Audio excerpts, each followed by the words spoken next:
Hey guys, IRL360 here. So today I am bringing you a Black Ops Zombies concept.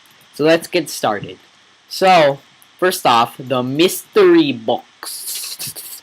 The mystery box, this awesome little boxing thing. Yes, I called it a boxing.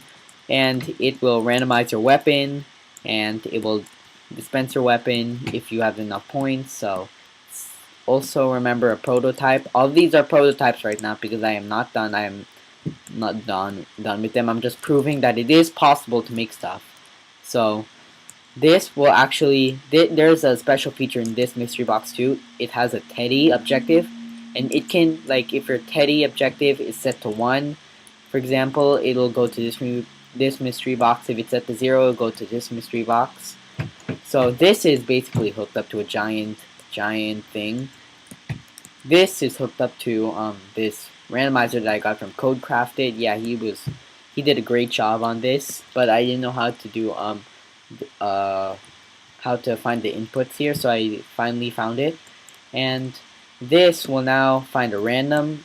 It will randomize, and it will find the weapon that you want. And I'm still trying to make it that in 10 seconds, it will give you the if you don't get it in 10 seconds, it won't give you the thing.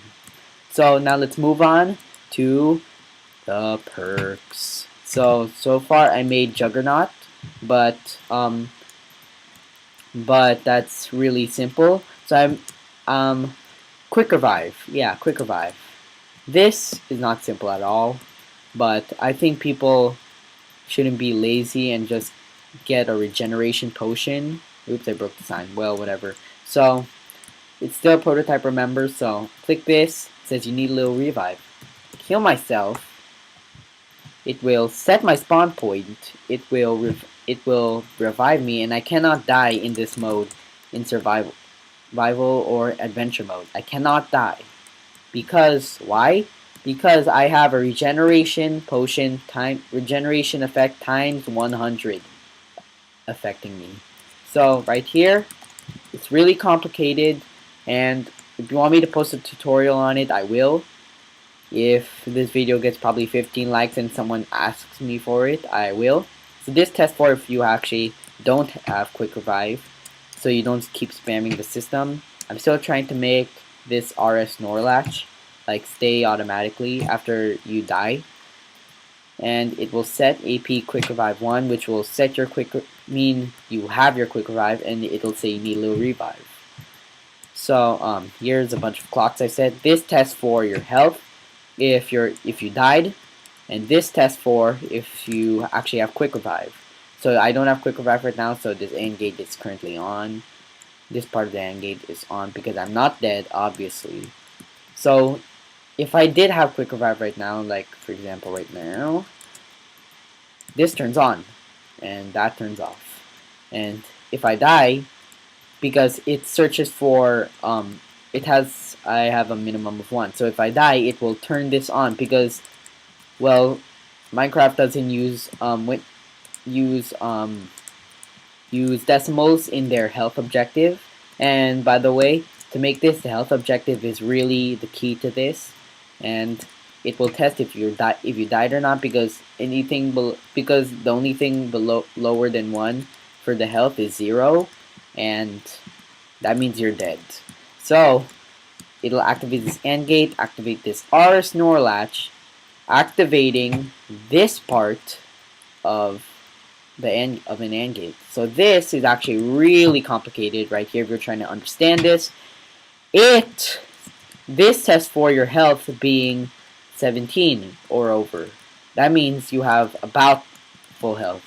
So you'd be saying like, wait, that's really complicated. You might, if you're trying to understand it, it's kind of complicated because over here you're testing for your health being you're testing for you being dead, and then you're testing for you being alive at the same time. How does that work?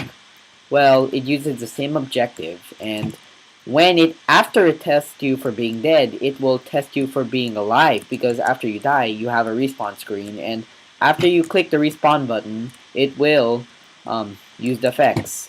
Because if I kill myself right now, see, I have a respawn screen, but the effects aren't going because If I didn't have that part of the command block, I would be having the effects, and when I respawned, I would lose my effects. But since I have the effects, it's reviving me, and because how it's reviving me, I just put it through this AND gate, and it has a bunch of effects like regeneration 100, slowness, and strength and stuff.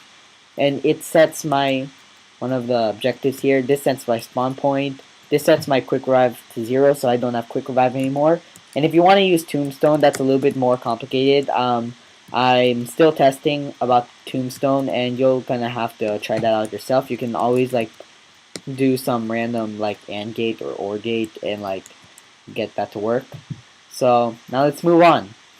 So let's move on to the two ammo drops. So a nuke is like probably the easiest ammo drop for me, probably, because like it's a nuke. Just put your I just use difficulty peaceful, difficulty easy, and here's the clock to do the nuke. So you can use MC Edit to make mobs drop stuff and activate the nuke by using the clear AP command and then putting the ID with whatever you want, like ID 1 stone, and this starts, and when I have stone, it will take it. See, I don't have stone anymore. It will activate this pulse, and that activates whatever you want here. Like you can hook it up to the difficulty peaceful, difficulty easy, and that's your ammo drop, or that's your drop. And here I actually have let me check what this is.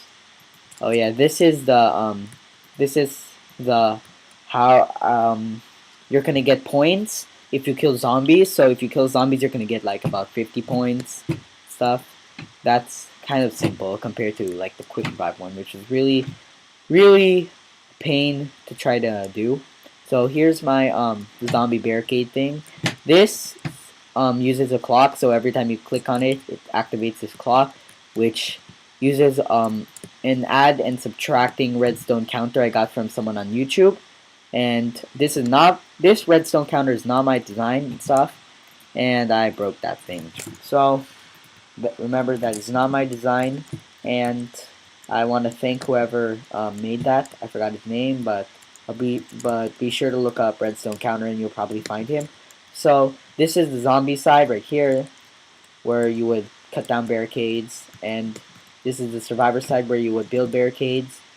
And when these torches are off, that represents the barricades that are actually on the thing. So like there's a barricade. There are like 5 barricades on right now. So in the zombies thing, activates the clock, which adds that, and that means there's one barricade that is off the thing right now. And so I made this thing up, so like it's not perfect, but I'm not done yet. So when you stand here and pretend there's a zombie there, and you can't just sit here and just start slapping zombies and they can't hurt you, because that's an easy way to get points, but that's not how it works in Call of Duty.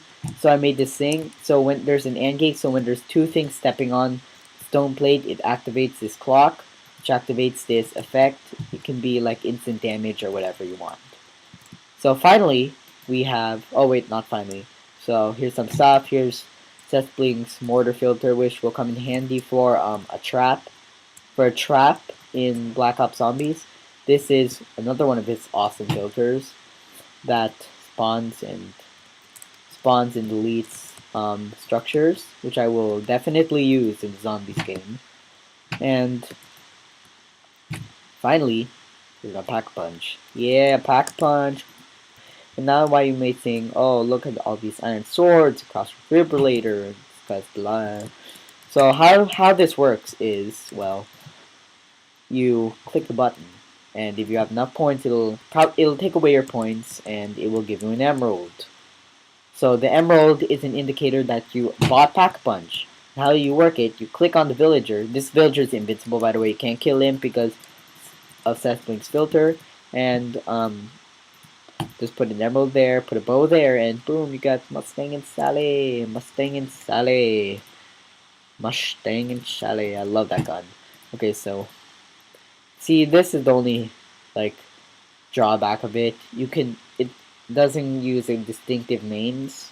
Like you can have a bow and you can have it says it needs an M1911 thing here, an emerald, and it'll give you Mustang and Sally, but you can use a normal bow, and that's like I don't really like that way because that's really cheap.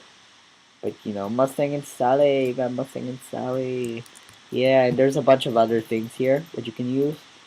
Um, Thunder Gun, instant damage. I know that's kind of cheap, but well, Minecraft doesn't have a bunch of weapons that you can actually use, so that's kind of hard because the only weapons you can. So I have some mods here downloaded too. So the only weapons you could probably like shoot is like the bow and arrow or maybe like snowballs, but snowballs are incredibly weak and it takes you years to kill people with it.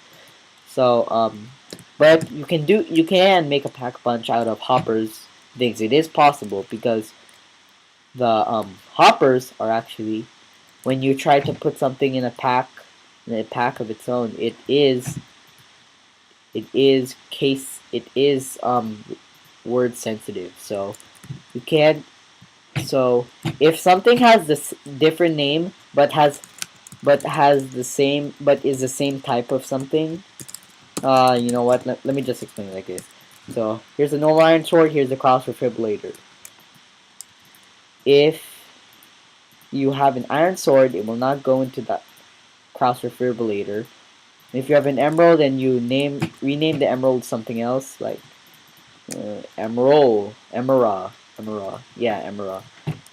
emerald. So this one is named emerald. This one is named emerald. Try to put it on emerald, and it's not gonna work because it does look for the same letter. So it is possible to make a legit pack punch machine, but it is really complicated and it would probably take you forever.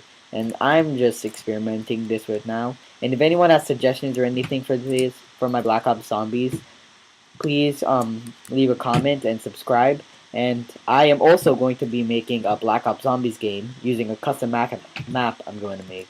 So that's all for now. Thanks, IRL360 here, signing out.